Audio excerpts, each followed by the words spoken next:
berjuang di jalan Allah Subhanahu wa taala ini melalui melaksanakan satu dari sekian ibadah yang Allah Subhanahu wa taala wajibkan kepada kita semua, yakni melaksanakan ibadah salat subuh berjamaah. Alhamdulillah Allah mudahkan. Mudah-mudahan amal ibadah kita subuh di pagi yang mulia ini menjadi amal ibadah yang diterima Allah Subhanahu wa taala dan akan menyelamatkan kita di hari kiamat kelak. Amin ya rabbal alamin. Baik para jemaah sekalian rahimakumullah, insyaallah kita lanjutkan kajian kita di pagi yang mulia ini, yakni kita masih membahas di bab ke-6 ya para jemaah sekalian dari kitab Syarah Al-Adabul Mufrad, di mana kitab ini telah disusun oleh Al-Imam Muhammad bin Ismail, ya, Al-Imam Muhammad bin Ismail, atau mungkin kita sering mendengar namanya terkenal dengan Al-Imam Al-Bukhari rahimahullahu taala, di mana kitab ini menjelaskan tentang al-adab sebagaimana judul dari buku ini ya, yakni berkenaan dengan perilaku al-mufrad, yaitu pribadi seorang muslim. Jadi secara tidak langsung beliau rahimahullah taala menjelaskan atau ingin menjelaskan tentang bagaimana seharusnya pribadi seorang muslim, menjelaskan tentang bagaimana seharusnya sikap atau perilaku dari seorang muslim. Maka bab yang kita sudah lewati bersama-sama sampai di bab 6 ini masih satu tema, yaitu mengenai bab birrul walidain. Birrul walidain. Jadi muallif rahimahullah taala, ini kitabnya ada 3 jilid ya. Ini baru jilid pertama. Bab-bab pertama yang sudah kita bahas yakni mengenai birrul walidain. Yang pertama adalah kewajiban kita sebagai seorang muslim, seorang anak adalah untuk selalu berbakti kepada kedua orang tua. Beliau menyebutkan dalil ya, beberapa dalil, di antaranya adalah surat Al-Ankabut ayat 8, di mana Allah Subhanahu wa taala berfirman, "Wa wassaynal insana biwalidayhi husna." Di mana ayat ini adalah merupakan salah satu dari dalil wajibnya kita sebagai seorang muslim dan muslimah tentunya untuk berbakti kepada kedua orang tua. Begitu juga dalam ayat-ayat lain Allah Subhanahu wa taala berfirman, "Wa qadara rabbuka alla ta'budu illa iyyahu wa bil walidaini ihsana." Dalam ayat yang mulia ini di surat Al-Isra, ya, kalau tidak salah di ayat 23, Allah Subhanahu wa taala mewajibkan atau memerintahkan, wa qadara rabbuka, Tuhanmu telah mewajibkan atau memerintahkan. Apa perintahnya? Alla ta'budu illa iyyah. Janganlah kalian menyembah kepada selain Allah Subhanahu wa taala. Namun sembahlah hanya Allah saja. Dan sebagaimana kita ketahui, perintah yang paling tinggi adalah perintah tauhid. Perintah tauhid, ya.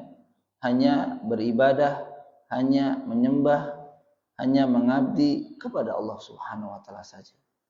Dan di ayat ini Allah menggandingkan perintah tauhid dengan wabil walidaini ihsana. Dan Allah juga memerintahkan di ayat yang mulia ini untuk berbuat baik dan berbakti kepada kedua orang tua. Oleh karena itu para ulama menjelaskan bahwa ketika ada hal yang digandengkan dengan sesuatu yang muhim, ya, sesuatu yang azim, sesuatu yang agung, maka yang digandengkan itu juga termasuk perintah yang agung. Kemudian secara rinci beliau rahimahullah taala melanjutkan di bab-bab selanjutnya. Di bab kedua adalah merinci birrul ab, yaitu pertama disebutkan wajibnya kita sebagai seorang anak, seorang muslim untuk berbakti kepada seorang ayah. Seorang ayah. Ya. Dimana kita sebutkan kemarin bahwa Nabi sallallahu alaihi wasallam ketika ditanya siapa yang harus saya bakti, maka jawaban beliau sallallahu alaihi wasallam adalah memang disebutkan ibumu, kemudian baru bapak. Baik, bab kedua birrul ya. Bab ketiga baru birrul ab. Sampai dengan bab yang keenam yang sudah kita bahas adalah bab jazail walidain, yaitu bab membalas kebaikan orang tua atau membalas jasa orang tua. Di mana hadis yang sudah kita sebutkan dari hadis ke-10, 11, 12 dan 13. Jadi di bab ini dalilnya ada 5 kalau tidak saya. Dan bab terakhir, dalil terakhir ini yang ke-14 ini redaksinya atau isinya sama dengan hadis yang ke-12, sehingga mungkin nanti saya hanya mengulas sedikit ya. Jadi bab ini mengenai balasan terhadap kebaikan orang tua. Di mana pernah kita bahas hadis yang ke-11, ini yang sangat mengena. Ini ada seorang laki-laki ya, Yamani wa rajulun Yamani. Jadi bercerita tentang hadis yang bercerita tentang seorang sahabat melihat ya, annahu syahida Ibnu Umar, melihat Ibnu Umar, wa rajulun yamaniyun yatufu bil baiti hamala ummahu wara'a dhahrihi. Jadi seorang sahabat namanya siapa? Abi Burdah. Dia pernah melihat ayahnya bercerita bahwa dia pernah melihat ayahnya ini melihat Ibnu Umar bersama seorang laki-laki dari negeri Yaman. Di mana? Di dekat Ka'bah. Ya, yatufu bil bait, sedang tawaf mengelilingi Ka'bah. Hamala ummahu wara'a dhahri. Laki-laki dari Yaman ini ketika tawaf sambil menggendong ibunya. Ya, fi dhahrihi, di punggungnya, digendong. Tawaf ya, barangkali juga langsung sa'i ya. Kalau ibadah haji maka ada ritual yang lainnya di Musdalifah, di Mina dan seterusnya. Yang tentu ini merupakan amalan yang agung pada jamaah sekalian, menggendong ibunya melaksanakan ibadah umrah atau haji. Ya. Lelahnya luar biasa tentu, karena tidak menggendong ibunya pula itu juga udah lelah ya. Teman-teman yang mungkin sudah pernah melaksanakan ibadah umrah atau bahkan ibadah haji, maka kelelahannya luar biasa. Ini ditambah lagi dengan menggendong ibunya. Maka disangka gitu ya, atau dikira bahwa apa yang telah dilakukan oleh laki-laki ini itu merupakan amalan yang mungkin yang besar ya ini ya, itu mungkin sudah termasuk dikatakan membalas kebaikan orang tua. Sehingga dia bertanya, para jamaah sekalian, bertanya kepada Ibnu Umar, "Ya bana Umar, aturani jazaituha?" Wahai Ibnu Umar, apakah engkau melihat apa yang saya lakukan ini? Menggendong ibu saya, memutari Ka'bah, kemudian mungkin sa'i. Ya, itu termasuk dikatakan telah membalas kebaikan ibu saya, gitu ya. Maka jawaban Ibnu Umar radhiyallahu anhu apa? La, belum. Ya, apa yang kau lakukan itu melaksanakan ibadah umroh atau haji, menggendong ibunya, ya tentu dengan penuh lelah. Bahkan apa yang dilakukan oleh laki-laki ini ketika tawaf itu sambil menggendong ibunya, dia sambil bersenandung syair. Yang syairnya ini betul-betul pelayanan laki-laki ini kepada siapa? Kepada ibunya. Dia sambil mengatakan, Innilaha ba'iruhal muzallal.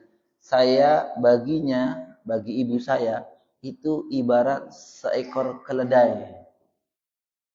Yang muzallal, yang tunduk. In udhirat rikabuha lam uz'ar. Yang ketika saya menggendongnya itu, kata laki-laki ini, saya menghindari hal-hal yang menjadikan ibu saya itu tidak tenang. Ibarat kalau kita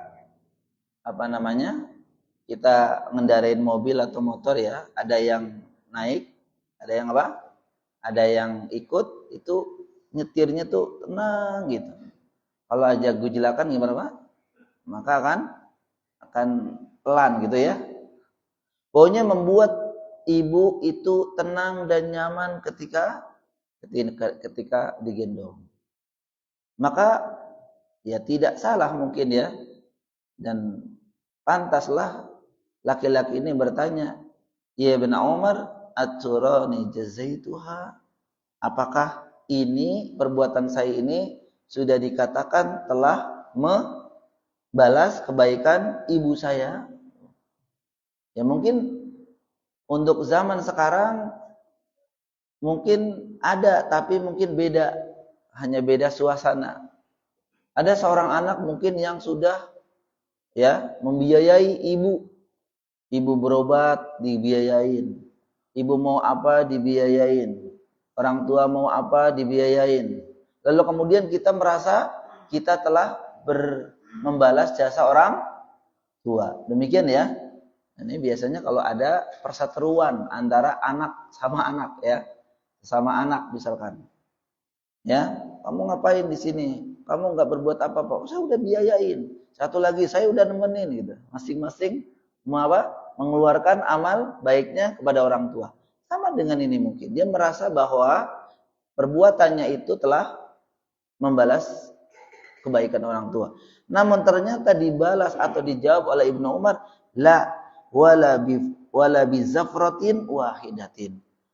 Katanya engkau belum dikatakan telah membalas kebaikan orang tuamu, ibumu maksudnya. Sekalipun ya satu napas ketika ibumu melahirkan itu juga belum terbalas. Kalau ibu wanita melahirkan kan ambil napas ya Pak ya. Ambil napas untuk agar kita itu keluar dari rahim ibu. Itu satu napas saja kata Ibnu Umar itu belum terbalaskan. Apalagi bernapas-napas. Bisa 10 mungkin, bisa lebih dari itu. Yang itu taruhannya nyawa. Hidup atau mati. Oleh karena itu pada zaman sekarang Allah dari hadis yang mulia ini menunjukkan bahwa idhamil haqqil walidain. Tentang besarnya hak kedua orang tua kita. Hak kedua orang tua kita. Ya. Maka itu ada istilah, ibu dengan 10 anak sabar. Tapi 10 anak dengan satu ibu belum tentu sabar. Ya. Itu sekali lagi banyak terkadang ada perseteruan di antara saudara-saudara ini, anak-anak ini dikarenakan mereka saling mengunggulkan bahwa mereka lah yang paling berjasa kepada ibunya. Dikatakan belum termasuk membalas kebaikan orang tua. Ini bab yang sudah kita bahas ya pada jam sekarang. intinya adalah di bab ke-6 ini tentang kita harus menyadari bahwa kebaikan atau jasa kedua orang tua kita itu begitu besar. Bahkan dikatakan tidak bisa membalas kita pada zaman sekarang. Tapi walaupun tidak bisa sampai membalas 100%, bukan berarti kita meninggalkannya. Tapi bagaimana kita berusaha untuk orang tua itu terbantu oleh kita. Kita berusaha untuk semaksimal mungkin untuk membalas. Sekalipun mungkin belum bisa membalasnya. Apalagi jasa seorang ibu ketika melahirkan. Maka dalam hadis yang kita pelajari pula ketika Nabi ditanya oleh seorang sahabat, siapa yang harus saya bakti? Beliau mengatakan, ibumu. Kemudian siapa lagi ibumu? Kemudian siapa lagi ibumu? 3 kali ibu, kemudian baru abuka. Kemudian baru bapakmu. Kenapa sampai 3 kali seperti ini para jamaah sekalian? Para ulama menjelaskan, dan saya pernah menjelaskan di sini. Ini untuk mengingatkan kembali jasa-jasa ibu yang mungkin terlupakan.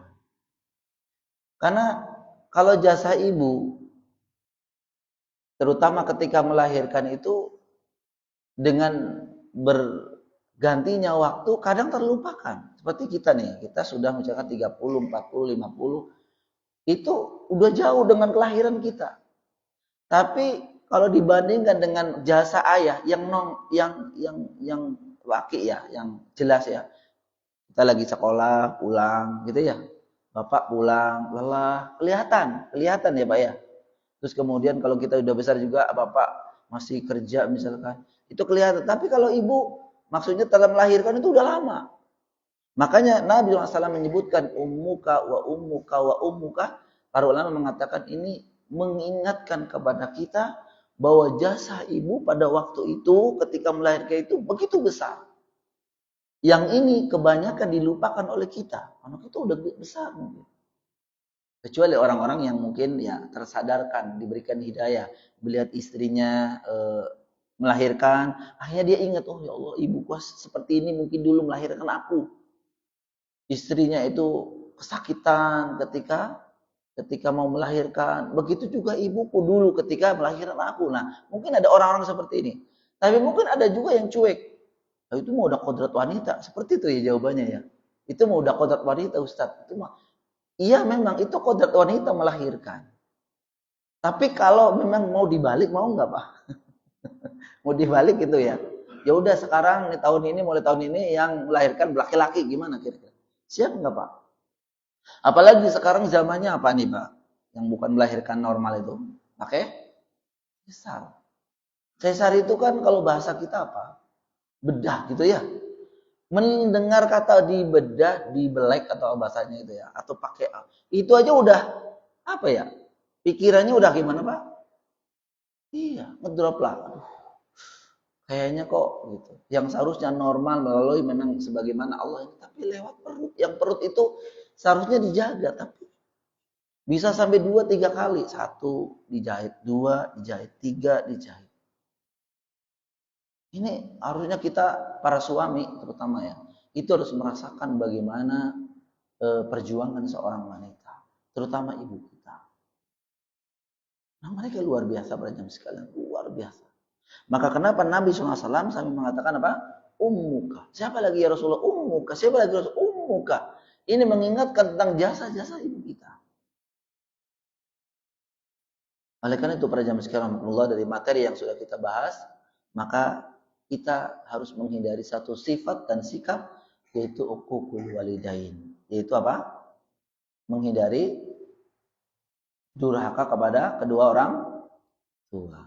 Dan insyaallah di bab ke-7 ini, bab yang lanjutan tentu, yakni bab tentang uquqil walidain. Ya, bab tentang durhaka kepada kedua orang tua. Disebutkan di hadis yang pertama atau dalam urutan ini hadis ke-15. Jadi hadis 14 tadi sebenarnya saya harus baca, tapi redaksinya atau isinya sama dengan hadis yang ke-12. Jadi saya tidak bahas kembali ya. Hadis bab ini bab ke-7 yaitu mengenai uququl walidain atau durhaka kepada kedua orang tua. Qala Rasulullah sallallahu alaihi wasallam, telah bersabda Rasul sallallahu alaihi wasallam, ala unabbiukum bi akbaril kabair salasan. Maukah kalian, Nabi sallallahu alaihi wasallam bersabda, maukah kalian saya beritahu bi akbaril kabair, dengan dosa yang paling besar, ya, bi akbaril kabair, dengan dosa-dosa yang paling besar. Salasan, bahkan Nabi pernah mengatakan ini sampai 3 kali. Ala unabbiukum bi akbaril kabair, ala unabbiukum bi akbaril kabair. Maukah kalian saya beritahukan dosa-dosa yang paling besar, dosa-dosa dari sekian dosa ini paling besar. Sampai Nabi SAW mengatakan 3 kali. Ini menunjukkan seriusnya Nabi SAW untuk memberitahu kepada para sahabatnya. Sama dengan kita mungkin kepada putra-putri kita ketika memberitahukan sesuatu diulang. Dan ini sunnah ya. Sunnahnya memberitahukan pada anak-anak itu diulang-ulang. Jangan udah kemarin, jangan bilang kemarin. Sekarang lagi. Jangan karena anak-anak. Kita aja bisa lupa. Jadi diulang. Memberitahu untuk kebaikan, akan kebaikan kepada anak-anak kita. Qalu bala ya Rasulullah. Maka para sahabat langsung menjawab, tentu ya Rasulullah. Mau. Qala sallallahu alaihi wasallam, maka Nabi sallallahu bersabda atau menjawab, ya, bersabda kembali, al-isyraku billah. Ya, ini yang pertama adalah dosa yang paling besar dari dosa-dosa besar adalah menyekutukan Allah. Wa uququl walidain. Yang kedua apa? Durhaka kepada kedua orang tua. Wa jalasa wa kana muttaqian. Jadi awalnya Nabi itu lagi duduk seperti ini. Namun kemudian muttaqian. Nah, ini menunjukkan bahwa Nabi ini isyarat ya. Jadi awalnya menyebutkan al-isyraku billah wa bil walid al-uququl walidain. Yang pertama adalah berbuat syirikan kepada Allah, yang kedua adalah berdurhaka kepada orang tua. Sedang seperti ini kemudian Nabi duduk, ya, bersandar. Nah, ini menunjukkan bahwa pentingnya atau ya besarnya tentang perkara yang disebutkan oleh Nabi SAW itu. Kayak mungkin kalau Bapak ditanya tentang apa sama orang, terus kemudian bernapas dulu. Nah, gitu. Kayaknya berat mau disampaikan gitu ya, Pak ya. Gimana ya? Cerita enggak ya? Gitu kan. Berarti ini merupakan sesuatu yang berat, yang mau disampaikan. Nah, gitu. Berbeda dengan mungkin ketika orang ngomong, orang menyampaikan sambil tertawa. Ya, itu mungkin karena itu tidak dianggap penting. Apa selanjutnya? Ala wa qauluzur. Begitu juga yang ketiga adalah perkataan dusta. Perkataan dusta atau saksi palsu. Nanti disebutkan di penjelasan di bawah. Saksi palsu, ya. Bersaksi tapi sebenarnya bohong. Nah, dari hadis yang mulia ini disebutkan jelas ya, secara zahir kita jelas bahwa Nabi SAW akan memberitahukan kepada para sahabatnya tentang 3 dosa besar yang paling besar. Tentu yang pertama disebutkan oleh Nabi SAW ada al-isyraku billah, dan kita sudah memahami. Ya. Jadi yang pertama adalah berbuat kesyirikan kepada Allah Subhanahu wa taala. Al-isyraku billah an yattakhidha ma'allahi ta'ala ma'budan. Yang disebut dengan syirik pada zaman sekalian, ini sebenarnya bahasan tentang kesyirikan itu seringnya. Tapi mungkin ada yang sekilas syirik itu ya nyembah selain Allah gitu aja ya. Tapi sebenarnya kalau kita bahas tentang detail pada zaman sekalian, sepertinya kita pernah membahas ketika di bab tauhid dulu, di kitab tauhid ya, sebelum kitab ini kan kitab tauhid ya. itu detail, maka banyak maaf ya yang tersinggung gitu. Kenapa? Karena pada awalnya mereka tidak mengakui apa yang mereka lakukan itu masuk pada bab kesyirikan. Karena mereka masih menganggap syirik itu tadi cuma nyembah pohon gitu ya. Cuma membawa pohon. Menyembah pohon itu maksudnya mungkin yang dikira oleh mereka adalah depannya ada pohon terus disembah-sembah gitu. Tapi pertanyaan sekarang ada nggak seperti itu?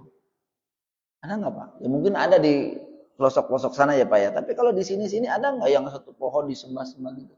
Kemungkinan kita susah mendapatinya. Kalau sekarang mungkin ada yang satu pohon kemudian dirayakan apa? Festival atau apa tentang pohon tersebut. Nah mungkin ya ketika dijelaskan itu pun termasuk kesyirikan. Nah makanya nggak diterima. Beda ya. Mungkin beda kali. Ini mah beda. Walaupun hakikatnya sama. Apa hakikatnya? Ya biar ada keyakinan kan kalau pohon ini tidak disedekahi, kalau tidak dirayakan apa, nanti di daerah kita akan terjadi sesuatu mara bahaya misalkan. Dan ini mungkin dikatakan ini kan udah ritual atau udah rutin dilakukan oleh nenek moyang kita sebelum kita ke sini. Ya. Nah, itu diantaranya. Kalau detail sekali gitu. Ya. Terus misalkan juga banyak yang mengatakan tentang kemarin tentang tatoyur ya, pada zaman tatoyur. Tentang tatoyur yaitu apa? Merasa sial dengan melihat burung, dengan angka-angka atau dengan yang lainnya kita pernah jelaskan. Itu pun banyak yang tidak mengakui bahwa itu merupakan kesyirikan. Sedangkan Nabi SAW pernah mengatakan 3 kali bahkan ya, inna apa? Sesungguhnya tiaratu syirkun ya, at-tiaratu syirkun au fi ma'ana, bahwa tatoyur itu syirik, tatoyur itu syirik, tatoyur itu syirik kata Nabi SAW, bukan kata saya, kata Nabi SAW. Sehingga misalkan ada yang merasa ada burung lewat, ada burung bunyi, ada apa ya, kita katakan itu jangan, ini syirik itu, enggak mengakui, oh bukan syirik ini. Ya, kemudian mungkin dengan angka-angka, ya ada beberapa maaf ya hotel ya, saya sering lihat atau sering ke hotel itu tidak ada angka 3 ya. Ini udah 1, 2, 4 gitu ya. 3 itu nggak ada karena ada sebagian dari keyakinan mereka itu angka 3 itu angka sial pada jam sekalian. Sehingga apa? Nah, ini tatoyur sebenarnya. Kita katakan syirik pun mereka tidak mengakui. Kemudian juga apa namanya, jimat, at-tamimah, jimat. Jadi apa yang dikalungkan di mana? Di gelang, di leher, kemudian mungkin di mana saja, itu termasuk syirik, ya.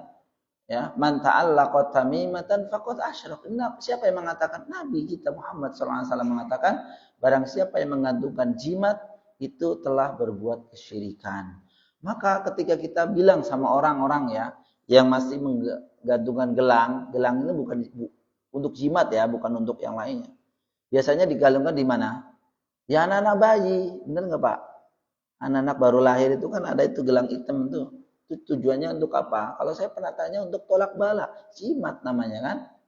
Iya, jimat gitu, atau dikalungkan di sini. Nah, ketika kita sampaikan ini nggak boleh, ini syirik, nggak akan terima. Ini kata siapa syirik gitu kan? Nah itu bahwa ini membuktikan bahwa pengetahuan tentang kesyirikan itu baru sebatas seperti ini yang dikatakan an yattakhidha ma'allahi ta'ala ma'budan. Ya, mengambil selain Allah itu ma'budan, sesembahan. Yang mereka maksud mungkin sesembahan itu ya yaitu yang disembah-sembah itu. Pohon disembah, batu disembah. Ya kalau sekarang mungkin ya kalau di daerah sini ada nggak Pak kayak gitu? Nggak ketemu, ada pohon langsung disembah, terus kemudian apa? Batu besar disembah, tidak ada, ya. Dan penjelasannya sebenarnya sudah lewat.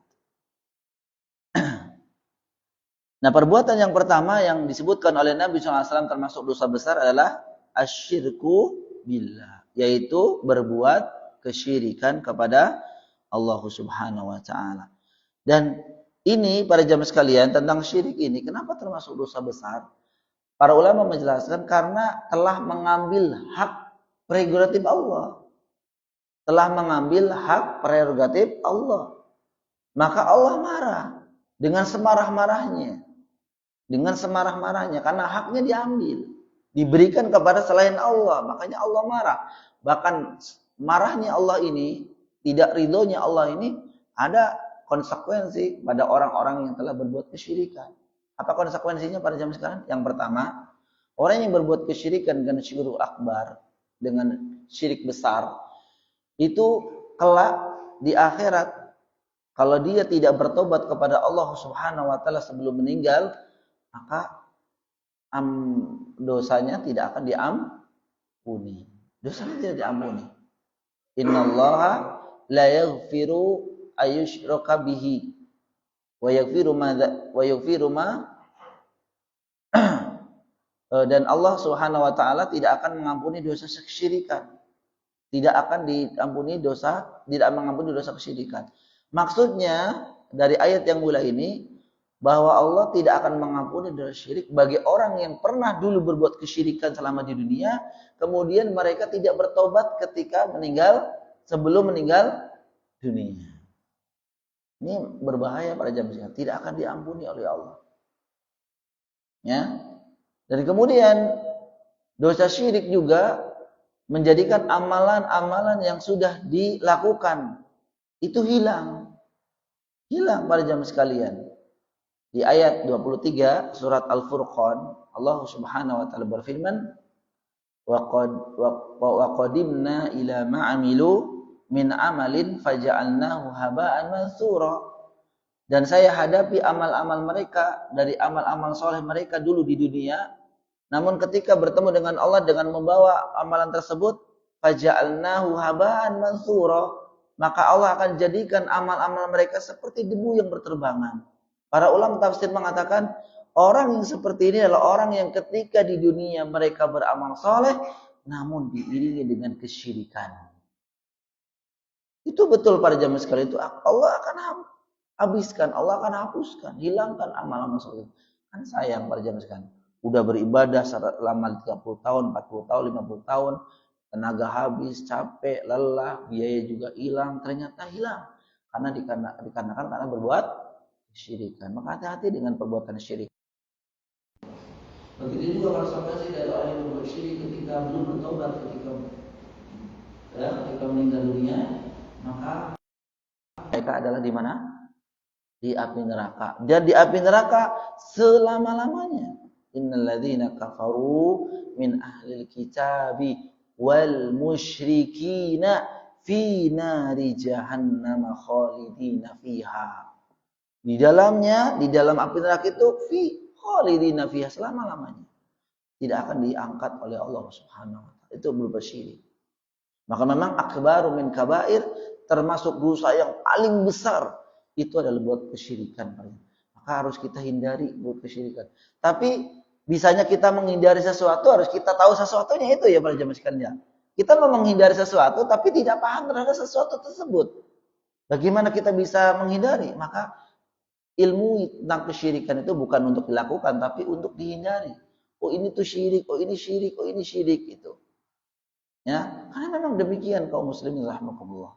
Aturan Allah Subhanahu wa taala. Sekali lagi, syirik merupakan dosa paling besar karena mengambil hak prerogatif Allah, yaitu hak disembah. Ketika Mu'adz bin Jabal berboncengan dengan Nabi Shallallahu Alaihi Wasallam di khimar maka Nabi SAW bertanya kan, ya Mu'adz, atadrima hak Allah wal ibad alal ibad wa hak al ibadi ala Allah fi mana? Ya Mu'adz, kamu tahu tidak hak Allah terhadap semua hamba dan hak hamba kepada Allah. Qultu, kata Mu'adz, Allah wa rasuluhu a'lam. Allah dan Rasulnya yang lebih mengetahui. Qala sallallahu alaihi wasallam fi mana? Maka Nabi SAW menjelaskan, fa inna haqqallahu 'alal ibad an ya'buduhu wa la yusyrik bihi syai'a fi ma kama qala sallallahu alaihi wasallam. Maka hak Allah terhadap hamba yakni diibadahi dan jangan sekali-kali disekutukannya. Nah, ini harus menjadi perhatian bagi kita para jamaah sekalian. Allah, hak Allah itu yang paling besar itu adalah diibadahi, jangan sekali-kali disekutukan. Iya. Oleh karena itu hak ini merupakan hak yang harus diberikan kepada Allah Ta'ala. Gede apa sih hak Allah kok sampai Allah semarah itu? Gitu ya Pak ya, mungkin ada yang mengatakan demikian. Ya kalau boleh saya analogikan Pak, boleh saya analogikan. Ya, dan kebetulan di bapak-bapak. Saya mau tanya bapak-bapak, dan saya pernah bertanya juga, istri itu hak siapa? Hah? Istri hak siapa Pak? Hak suaminya. Sekarang saya mau tanya, kalau istri itu diberikan kepada orang lain, ayo gimana Pak? Yaudah Ustaz sana, ini mah orang yang majnun. Ya, pastinya seperti itu, pasti. Sebagai suami, itu hak saya. Gitu. Ini analogi ya, kalau boleh ya. Walaupun ini jauh sekali pada zaman, jauh sekali. Tapi kan kita kadang terbawa perasaan. Iya ya. Apa namanya? Kalau dengan perasaan enak. Istri itu hak saya, hak suami. Diberikan kepada yang lain. Ya nggak terima. Demikianlah. Ya, apalagi tentang peribadahan. Sekali lagi ini jauh sekali analoginya. Tapi agar kita lebih mengetahui, lebih merasa, begitulah. Kenapa semarahnya itu ketika Allah Subhanahu wa taala diambil haknya yaitu diibadahi kemudian dia beribadah kepada yang lain. Ya. Oleh itu jangan sampai terjadi. Dan syirik pada zaman sekalian, syirik itu pada hakikatnya dia masih menyembah Allah juga. Benar enggak, Pak? Jadi misalkan ada yang mengatakan, "Aku kan sholat, aku kan haji, aku kan umrah." Ya, iya tapi Bapak masih menyembah selainnya gitu. Justru yang disebut syirik atau orang yang namanya musyrik itu dia menyembah Allah dan menyembah lainnya. Justru kalau ada orang yang menyembah selain Allah dan Allah tidak disembah, namanya apa? Kafir. Justru lebih terjerumus lagi itu. Jadi misalkan ada alasan, aku kan sambil menyembah Allah, masih menyembah Allah. Nah, itu dia justru ini yang nggak boleh. Karena memang ini hak Allah, udah satu saja, Allah saja. Seperti itu pada zaman sekarang. Nah ini sering menjadi alasan atau bantahan dari orang-orang yang ketika diingatkan tentang bahaya kesyirikan ya. Dan ini pembahasan tentang syirik ini sudah sering dilakukan. Tapi jangan sampai ada yang mengatakan syirik lagi Ustaz. Ini kayaknya nggak ada pembahasan. Nah, justru para ulama mengatakannya pembahasan tentang tauhid dan syirik itu harus sering diulang-ulang. Pembahasan ya tentang tauhid dan syirik itu harus diulang-ulang pada zaman sekarang. Karena ini banyak subhat dan fitnah di sekitar kita. Banyak pada zaman sekarang rahmatullah. Ya, saya contohkan ini yang kecil ya, bukan kecil sebenarnya besar ini. Banyak orang misalkan sedang sakit. Ya, kemudian dia mungkin sakitnya aneh, misalkan ya pada zaman sekarang ya. Sakit. Terus kemudian dia kemana? Ke dokter A, dokter B, referensi B, dokter sana yang kata rumah sakit itu peralatannya hebat, tapi nggak sembuh-sembuh. Ada orang datang, udah ke situ aja Pak Yai itu. Ya, Pak Yai itu bisa cuma dipegang aja bisa selesai. Ya. Wah, semangatnya kan? Ini masih berhubungan dengan tauhid pada zaman sekarang rahmatullah. Masih bertauhid. Nanti dia datang ke sana, syaratnya bukan harus bayar Pak pasti ya pada zaman sekarang. Tapi syaratnya apa? Syaratnya nanti rumahnya diapain gitu kan ya. Di pojoknya ditaruh A, nanti di pintunya ditaruh B, ditaruh apa, nanti nyembelih ayam ini, nyembelih ini.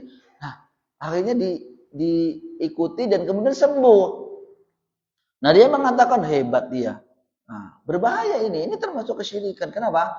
Dia mendatangi orang yang dianggap mengetahui, ya. Bahkan dalam hadis yang lain juga man atakahinan, barang siapa yang mendatangi dukun, ya, walaupun namanya ustadz, kiai, habib atau siapa, kalau memang perbuatannya memang seperti dukun, dukun itu sebenarnya. Ya, kalau sekarang itu nggak kayak dulu mah mungkin belangkonan gitu ya Pak. Sekarang mah pakai peci kan gitu ya, pakai tasbih begitu. Tapi dari perbuatannya sama persis dengan dukun. Ada acara mandi kembang lah, di malam Jumat Kliwon jam 12 malam. Ya. Seterusnya. Bahkan sekarang ada falidzubillah ya, jangan hati-hati nih. Hati-hati sekali tentang dukun-dukun cabul falidzubillah ya. Itu kok. Kan berita-berita gitu. Yang jadi pertanyaan, kenapa mau begitu ya Pak Jamas? Nah, kalau udah terjadi barunya menyesal gitu ya. Ya itulah karena terdorong karena minimnya ilmu tentang tauhid dan syirik. Ini para jamaah sekalian. Yang penting bisa A, bisa B, bisa C. Belum tentang apa dagang, baru dagang harus biar laris bagaimana. Biar tidak ada gangguan terus dia seperti itu, bukan sekarang zamannya para jamaah sekarang. Maka kita sering mendapati ada misalkan di warung apa di sana ada keris, warung apa ada apa gitu. Karena mereka tuh melakukan hal demikian. Bahkan ada yang ya tentang untuk kekayaan itu bahasanya pesugihan ya Pak. Itu bertaruh dengan keluarganya. Makanya mungkin teman-teman Bapak sekalian pernah mendengar namanya jin nasab, benar nggak Pak? Jin nasab. Barangkali dulu nenek moyang kita atau orang tua kita tuh bermain jin. Sehingga dia udah janji kalau dia mati nanti ke anaknya. Kalau dia mati anaknya, maka mati. Makanya para aktivis ruqyah itu, para ustadz-ustadz itu ketika ditanya ruqyah yang paling agak susah apa? Jin nasab. Jin nasab susah pada zaman sekarang. Ya, dan saya pernah ketika di Jeddah itu waktu itu tahun 2000 ada jamaah kita yang qadarullah ya kesurupan jinnya nasab itu dan orang tuanya dia ngakuin ini jin dari orang tuanya. Ditambah lagi jin dari Saudi. Karena dia mengaku ada 4 jin ya. Ya, lagi musim panas, Agustus kalau gitu ya. Panas. Meruqyah di Jeddah. Nah, itu bagian dari ini susah sekali pada zaman sekarang. Karena memang dia udah ada perjanjian kan. Nanti kalau mati turun nanti kali itu. Maka kita hendaklah meruqyah diri sendiri, berusaha untuk menghindarkan diri dari godaan syaitan, dari jin maupun manusia dengan banyak berzikir kepada Allah Subhanahu wa taala ya. Zikir pagi, zikir petang jangan ditinggalkan para jamaah sekalian. Ya, para ulama mengatakan menjelaskan bahwa orang yang sering zikir pagi, zikirin satu, ya, dia jarang sakit. Maksudnya sakit yang ini. Ya. Semuanya ya harus diruqyah, baca zikir. Baca zikir dimulai dari soal Baqarah 255 ya. Ayat kursi kan hafal ya. Kemudian Al-Ikhlas 3 kali, Al-Falaq 3 kali, Anas 3 kali. Kemudian Allahumma bika asbahna, bika amsayna dan seterusnya. Asbahna wa asbahal mulku lillahi walhamdulillah. La ilaha illallah wahdahu la syarika lahu. Dan seterusnya sampai dengan bismillahirrahmanirrahim la yadurru ma ismihi syai'un fil ardi wala fis sama' wa huwas samiul. Jangan tinggalkan kaum muslimin pagi-pagi zikir pagi zikir. Bahkan para ulama mengatakan orang yang berzikir cukuplah dia dikatakan dia dekat dengan Allah. Maka bisa dibalik, orang yang enggak pernah zikir jauh dari Allah. Jauh dari Allah, ya pasti dekat dengan apa? Musuh Allah. Gitu-gitu ya. Sehingga dekat nanti harus banyak zikir para muslim. Zikir yang sebaik-baik, zikir baca Al-Quran. Seorang muslim tidak boleh tidak baca Al-Quran dalam setiap harinya. Tidak boleh tidak membaca Al-Quran dalam seharinya. Ini seorang muslim. Maka sebenarnya mengatakan aib bagi orang yang hari itu tidak baca Al-Quran. Udah Ustaz dalam sholat. Ya sholat Pak iyalah baca. Ada juga Al-Fatihah, Allahu Akbar, nggak pernah baca setelah Al-Fatihah. Setelah Al-Fatihah banyak juga seperti itu. Sholatnya biar cepat gitu kan. Baca Al-Quran. Kalau nggak bisa baca maaf ya, dengerin. Udah nggak bisa baca, nggak pernah denger, gimana? Maka hati itu akan mengeras kaum muslimin. Hati ini akan mengeras. Wal'udzubillah. Biar cair, biar lembut, biar cerah, bercahaya itu dengan Al-Quran. Nabi SAW mengatakan, wala taj'alu buyutakum maqabir. Janganlah jadikan rumah-rumah kalian seperti kuburan. Rumah yang seperti kuburan kata Nabi itu rumah yang di dalamnya tidak pernah dibaca Al-Qur'an. Karena Nabi SAW mengatakan fa innal baital ladzi tuqra'u fihi al-Qur'an atau fi mana ya dalam riwayat fihi al-bait alladzi tuqra'u fihi suratul Baqarah dalam riwayat lain yafiru syayatin. Setan akan lari. Artinya rumah yang tidak pernah dibaca Al-Qur'an banyak syaitannya. Ayo pada zaman sekarang giatkan Al-Quran sekarang di rumah-rumah kita. Al-Quran yang sering nongol di ruang tamu. Al-Quran kaum muslimin. Baca Al-Quran, jangan sampai enggak. Dan jauhi musik. Wallahi musik membuat itu hati itu dangkal pada zaman sekarang. Mau siapapun kaum muslimin rahimakumullah ya, mau yang udah ngaji atau belum, kalau ada musik di rumahnya pasti syaitannya banyak. Nabi mengatakan wala taj'alu buyutakum maqabir, karena kok dibandingkan dengan kuburan, karena kuburan memang banyak syaitannya. Sepi, nggak boleh baca Al-Quran di sana dan seterusnya.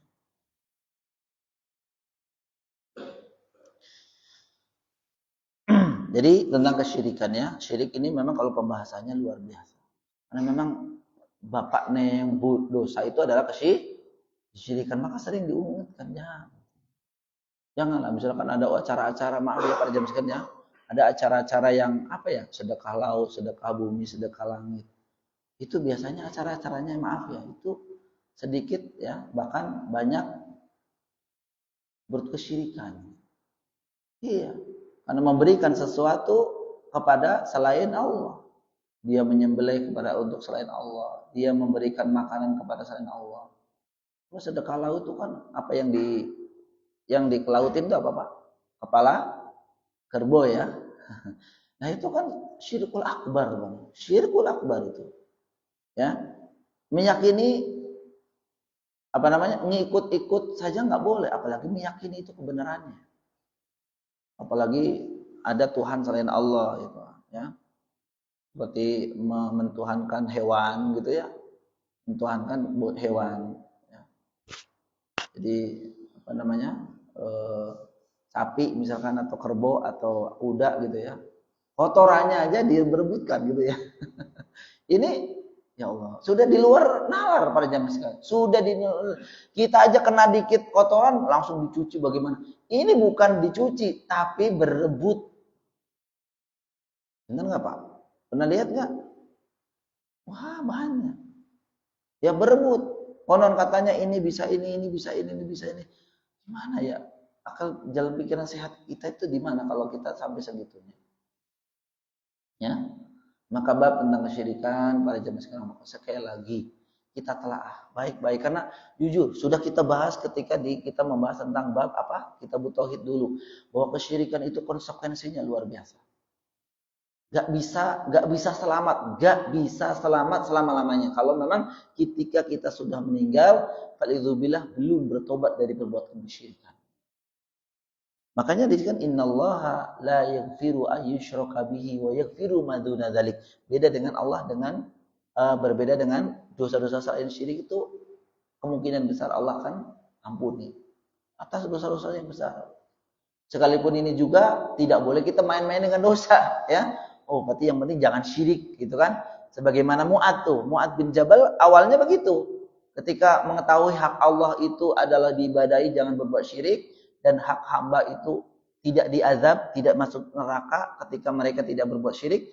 Dalam hati Mu'ad, wah yang penting jangan syirik, kata gitu kan? Mungkin kita juga begitu, yang penting jangan syirik. Ya, maka dia bertanya kepada Nabi SAW, ya Rasulullah, afala ubasyiru bihin nas? Bolehkah aku kabarkan gembira ini kepada manusia? Maksudnya yang penting jangan syirik, kata gitu ya. Apa kata Nabi? Fala tubasyiru bihin nas fayattakilu au kama qala sallallahu.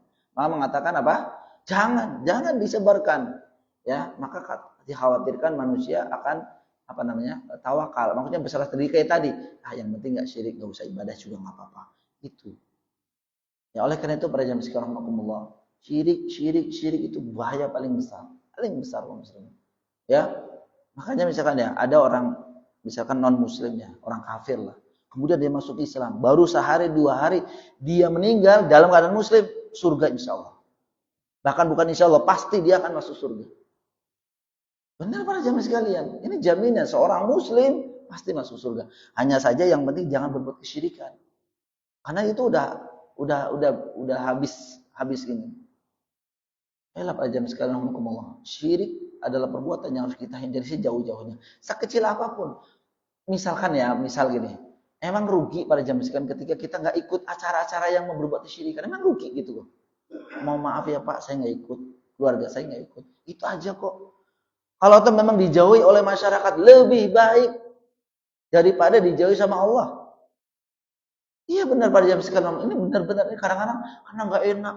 Ini nggak boleh para jamaah sekalian, nggak boleh. Karena memang betul-betul ini dosa yang paling besar. Makanya ada doa kan ya. Allahumma inni a'udzubika an usyrika bika wa ana a'lam wa astaghfiruka min adzabil ladzi la a'lam. Ya Allah, aku berlindung padamu dari dosa syirik yang saya tidak ketahui dan dosa selainnya yang tidak saya ketahui juga. Ini doa ini diajarkan oleh Nabi SAW. Jadi kalau bahasa Arab, bahasa Indonesia juga apa-apa. Ya Allah, ampunilah hindarkan aku dari perbuatan syirik. Ya Allah, dari syirik yang tidak saya. Karena ini berbahaya banget, berbahaya. Sebanyak apapun amalan hilang. Kalau tidak bertobat ketika dia sampai dia meninggal, fal'izubillah, dia akan sengsara selama-lamanya di akhirat. Selama-lamanya sengsara di akhirat. Nah, tidak akan ada anunya. Baik para jamaah sekalian Allah, ini baru satu ya tentang kesyirikan. Tentu sesuai dengan bab ini ya. Yang kedua yaitu bab dosa yang kedua adalah uququl walidain. Namun insyaallah kita akan lanjutkan di pertemuan akan datang ya. Ya, di bulan akan datang mudah-mudahan diberikan kemudahan dan kelancaran. Sampai di sini para jamaah sekalian Allah, mudah-mudahan bermanfaat. Kalau ada hal yang salah saya mohon maaf yang sebesar-besarnya. Kita akhiri pertemuan ini dengan doa penutup majelis. Subhanakallahumma wa bihamdika asyhadu an la ilaha illa anta astaghfiruka wa atubu ilaik. Assalamualaikum warahmatullahi wabarakatuh.